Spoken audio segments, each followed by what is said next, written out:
Nahdlatul Ulama atau NU adalah ormas Islam yang menjadi benteng akidah, tradisi, dan peradaban keilmuan. Namun, di tengah kehormatan itu muncul sebuah pertanyaan besar yang mengguncang nurani.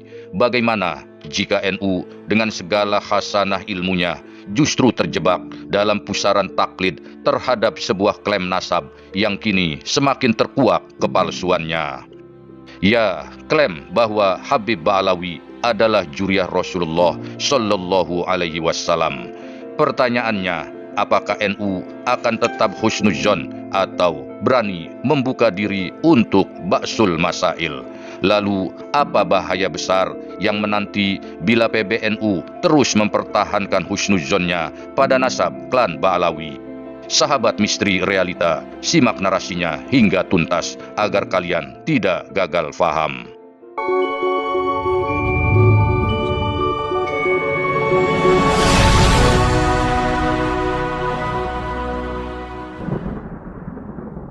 Assalamualaikum warahmatullahi wabarakatuh. Sejak awal kedatangan para Ba'alawi dari Hadramaut ke tanah Jawa, Madura, dan seantero Nusantara, mereka mendapat tempat istimewa. Mereka membawa simbol sebagai juriah Nabi yang memikat hati umat Islam. Banyak pesantren, kiai, dan santri yang terhubung dalam jaringan sanad keilmuan dengan para habaib.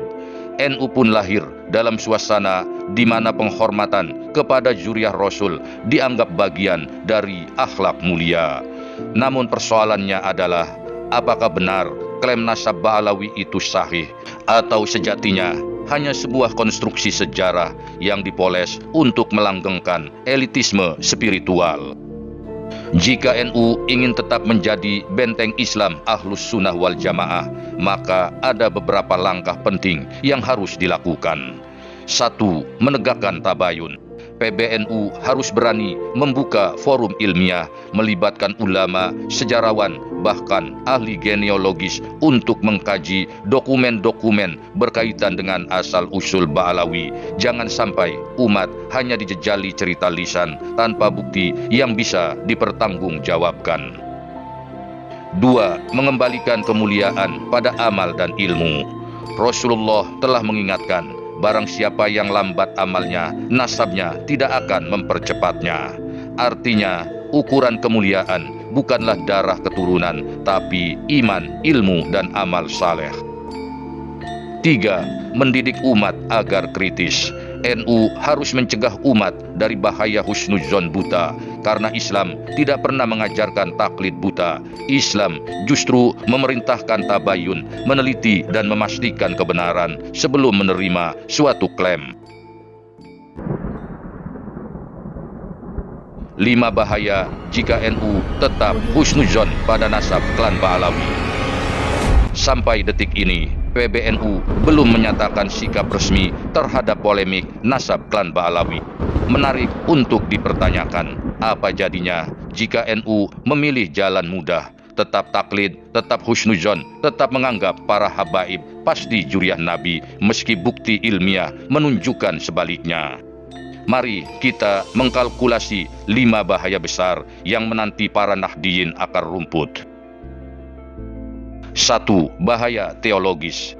Sikap husnuzon NU mengandung suatu fakta seolah-olah mengajarkan bahwa darah atau nasab lebih mulia dari amal, dan ini bentuk penyimpangan dari Al-Quran. Kaum Nahdiyin akan terus terjebak dalam feodalisme spiritual di mana manusia diagungkan bukan karena takwanya, tapi karena nasabnya. Ini bisa melahirkan semacam syirik sosial, menjadikan nasab sebagai sesembahan baru. 2. Bahaya sosial. Kasta semu terbentuk, Habib di atas, kiai di tengah, umat awam di bawah. Ini mirip dengan doktrin kolonial Belanda yang menjadikan pribumi sebagai kelas paling rendah. Akibatnya, kaum Nahdiyin, termasuk para kiai dan ulama, akan selalu merasa rendah, tak mungkin menyamai darah suci Habib, meski dengan ilmu dan amal yang jauh lebih baik.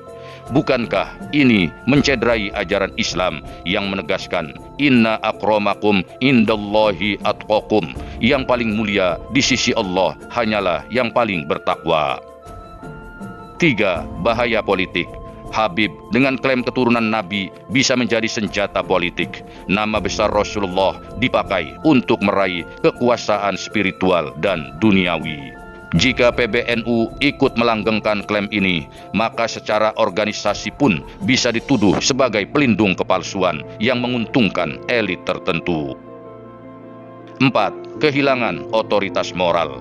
Bayangkan jika suatu saat terbukti secara ilmiah bahwa nasab Ba'alawi memang palsu, maka NU akan tercatat dalam sejarah sebagai ormas yang ikut menutupi kebenaran. Kepercayaan umat pada ulama NU bisa runtuh. NU yang seharusnya menjadi benteng kebenaran justru akan dicap sebagai pelindung kebohongan. 5. Bahaya hilangnya identitas NU sebagai penjaga tradisi ilmiah. NU dikenal dunia sebagai penjaga turats dan sanad ilmu Islam. Tetapi jika NU lebih memilih membela mitos darah daripada kebenaran sejarah, maka jati diri NU sebagai benteng keilmuan akan runtuh. NU bukan lagi ormas ilmiah, melainkan penjaga elitisme nasab palsu. Dan ketika itu terjadi, NU akan kehilangan sesuatu yang paling berharga, yakni identitas sejarahnya sendiri.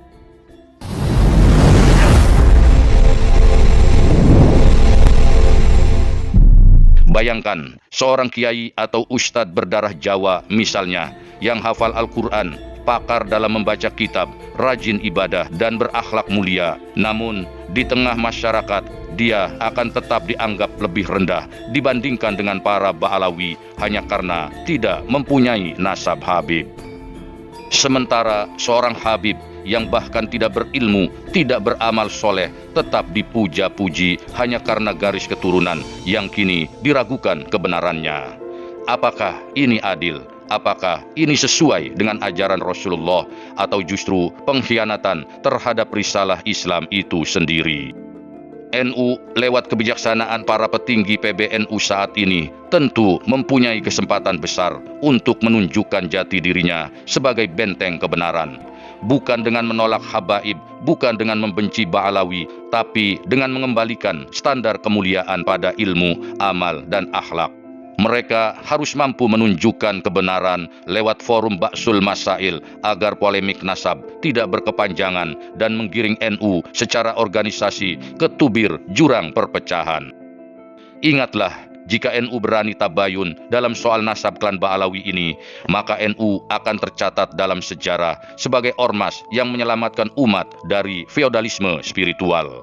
Namun, jika NU tetap taklid, sejarah bisa menulis lain, bahwa NU setidaknya di era kepemimpinan Kiai Haji Yahya Khalil Stakuf dan Kiai Haji Miftahul Akhyar telah menjadi perisai terakhir bagi sebuah kebohongan terbesar dalam dunia Islam. Sejarah, iman, dan akal sehat harus bertemu dalam satu titik bernama kebijaksanaan. Apakah PBNU memilih kebenaran atau memilih kenyamanan dalam kebohongan? Cukup sudah soal tambang dan kuota haji merongrong wibawa organisasi warisan para ulama ini. Sahabat Misteri Realita, tulis pendapat kalian di kolom komentar. Terima kasih sudah menonton video ini. Berikan like dan subscribe untuk perjumpaan kita di konten lainnya. Sampai jumpa. Wassalamualaikum warahmatullahi wabarakatuh.